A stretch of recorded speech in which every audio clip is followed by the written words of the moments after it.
अभी भी सोते रहोगे तो सो जाओगे। आने वाली नस्लें कहेंगी कि हमारे बाप दादा आजादी में जी लिए और हमें गुलामी में छोड़ गए। कब निकलेंगे इस गुलामी से? आजादी चाहिए या नहीं चाहिए? मुक्ति चाहिए या नहीं चाहिए? सोचना होगा, कसम खानी होगी, तब जाकर के हम अपने बच्चों को हक अधिकार दिला पाएंगे, वरना यही बोल करके रह जाएंगे और समाज में कुछ नहीं होगा। जाना होगा घर घर गली गली, जैसे 10,000 वोट के लिए, एक वोट के लिए पैसा बांटा गया। सोचो 5 साल के लिए क्या उसमें से हमारे हिस्से में एक दिन में कितना पैसा बनता है? हमारे रोजगार छीन लिए, महंगाई बढ़ा कर दी।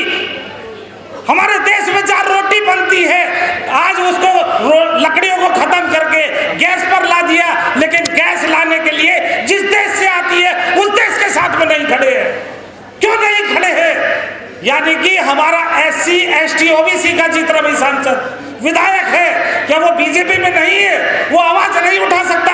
बाबा भीमराव अम्बेडकर साहब ने एक वोट से पूरी सरकार हिला दी थी। आज कितने सांसद है OBC के, कितने SC के हैं, कितने ST के हैं? क्या सरकार नहीं गिर सकती? तुरंत पलट सकती है, तुरंत रातों रात एक पल में पलट पड़ सकती है, लेकिन नहीं पलटाना चाहते। तो इसके जिम्मेवार हमारे OBC समाज के, SC समाज के, ST समाज के ही सांसद विधायक है। अपनी जातिगत जनगणना के लिए तरस रहा है। आज आजादी हुए कितने वर्ष हो गए, लेकिन ये आजादी झूठी है और देश की जनता भूखी है। लेकिन इसका हमारा संविधान होते हुए, संवैधानिक पदों पर बैठे हुए मनुवादी विचारधारा क्यों सक्सेस हो रही है? क्या देश संविधान से चल रहा है? नहीं, मनुवादी लोगों की विचारधारा से, मनुवाद से चल रहा है, मनुस्मृति से चल रहा है। आज हमारे देश में OBC समाज को कितना हक अधिकार है? 27% मिलना था, लेकिन 52% होते हुए 1931 की जनगणना के अनुसार पूरे भारत देश में यदि हम चर्चा करते हैं, चाहे वो किसी भी मजहब में हो, किसी भी विचारधारा में, किसी भी पंथ में, तो करीब 80% OBC समाज में आते हैं। कुछ हमारे समाज, हमारे देश में राजनीतिक पार्टियां हैं, लेकिन उन राजनीतिक पार्टियों में OBC समाज के हों, SC समाज के हों, ST के हों या माइनॉरिटीज के हों, सांसद और विधायक या राज्यसभा मेंबर अपनी आवाज, अपनी बात नहीं रख सकते। वो गुलाम होते हैं उस पार्टी के, जैसे वो कहेंगे या जिधर को पार्टी का आदेश होगा केवल वो बात रखते हैं। जनता ने चुना है, जनता की बातें नहीं होंगी। कुछ सांसद हैं, कुछ विधायक हैं जो इस बात को लेकर के चलते हैं, लेकिन जो मीडिया कर्मी उस बात को लेकर के आना चाहिए, जनता की बात जनता के द्वारा, सरकार की बात जनता के लिए, जनता की बात सरकार के द्वारा नहीं। आज कुछ बहुजन समाज के लोग उस मीडिया को चला रहे हैं, YouTube को चला रहे हैं और वो सच्ची बात दिखा देना चाहते हैं, लेकिन उनके ऊपर केस कर दिया जाता है। लेकिन हमारी जनता, हमारा समाज ये भूल जाते हैं कि जो हम सरकार में बैठे हैं, आज हम विधायिका में, कार्यपालिका में, न्यायपालिका में, मीडिया में किस लिए हैं इन चारों स्तंभ पर, उसके लिए नहीं सोचने का टाइम।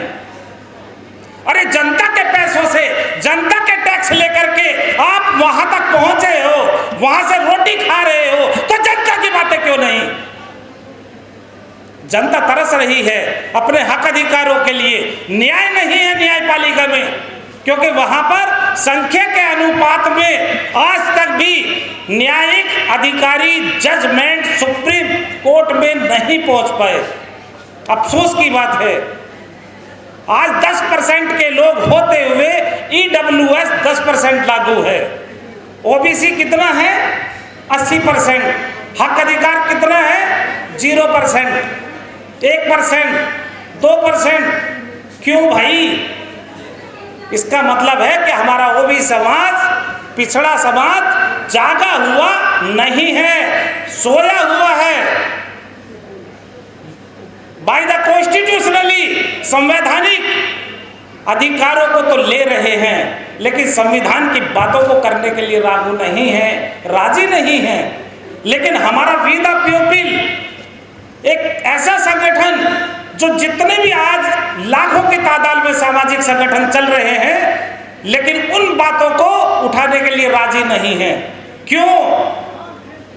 क्योंकि वो लोग अपनी रोटी का रास्ता सेक रहे हैं, केवल देख रहे हैं। लेकिन वी द पीपल अपने हिस्से की रोटी हर जनता के लिए लड़ाई लड़ने के लिए इस कॉन्स्टिट्यूशन क्लब में यह समाज में भागा हुआ फिर रहा है।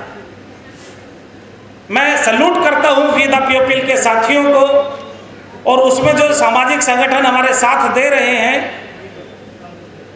वाम से भी एक विचारधारा चली कि अपने हक अधिकार के लिए कैसे लड़ा जाए, कैसे उस बीज को बोया जाए। लेकिन वहां से कुछ लोग सीख करके अलग अलग संगठनों में जाकर के खो जाते हैं और अपनी अपनी रोटी सेकने को राष्ट्रीय अध्यक्ष बन जाते हैं। किसानों की बात करें तो किसानों में भी ऐसी फूट डाली गई कि वो अपने हक अधिकार की बात भूल करके राष्ट्रीय अध्यक्ष और अपने सामाजिक संगठन बनाने पर लग गए, क्योंकि वो एक ऐसी ताकत है, उसके रोकने के लिए इस सरकार ने सड़कों पर पक्के पत्थरों के बना दिए गए कि वो आगे ना बढ़ सके।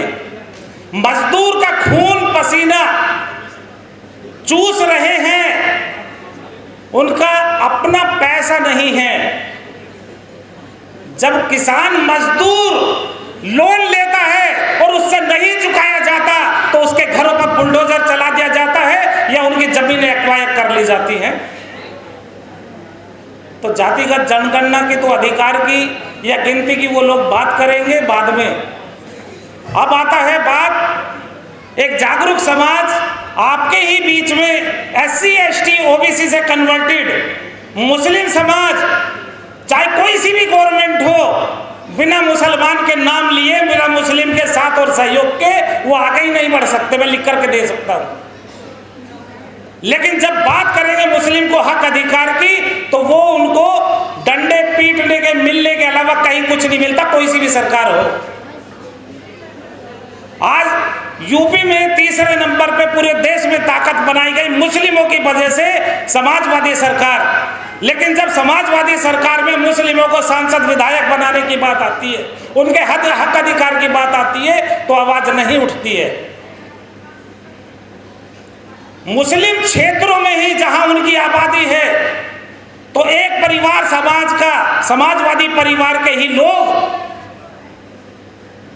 उन्हीं क्षेत्रों से अपने परिवार में सांसद विधायक बना लेते हैं। लेकिन मुस्लिमों को जब सीट बंटवारे का नाम आता है तो जीरो।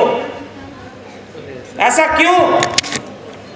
मैं पूछना चाहता हूं अपने समाज में कि ऐसी दोहरी विचारधारा क्यों भाई, जिसकी वजह से तुम्हारी पार्टी इतनी ऊपर गई। वरना बताइए मुझे कितना परसेंटेज है यादव समाज का। कांग्रेस सरकार ने पूरा इतना ध्रुवीकरण किया जब से आजादी हुई है, और आजादी में सबसे ज्यादा मुस्लिम समाज का नाम है। फांसी के तख्तों पर लटके हैं, पेड़ों पर लाशें मिली हैं। लेकिन आज चारों तरफ जिसको भी देखो, SC समाज हो, OBC समाज हो, कोई अलग से मारने वाला नहीं आता है। और वो भी OBC समाज से ही मुस्लिम कन्वर्ट है, SC से कन्वर्ट है, ST से कन्वर्ट है। 1956 में पंडित जवाहरलाल नेहरू ने जो हक अधिकार मुस्लिम कन्वर्ट हुए SC ST से, उनको ही खत्म कर दिया कि इनको हक अधिकार नहीं मिलेगा।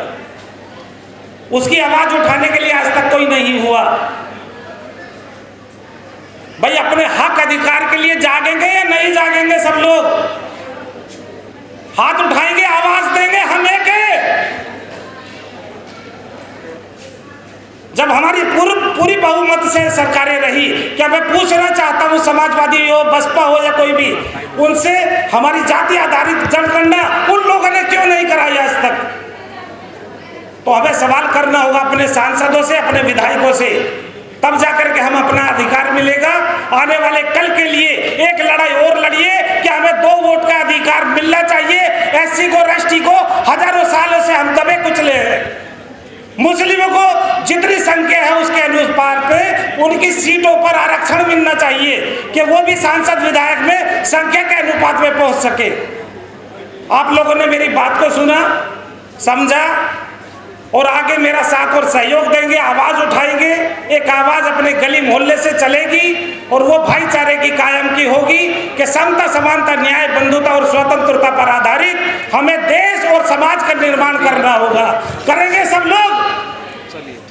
ओके। जय इंसान, जय विज्ञान, जय भारत, जय संविधान।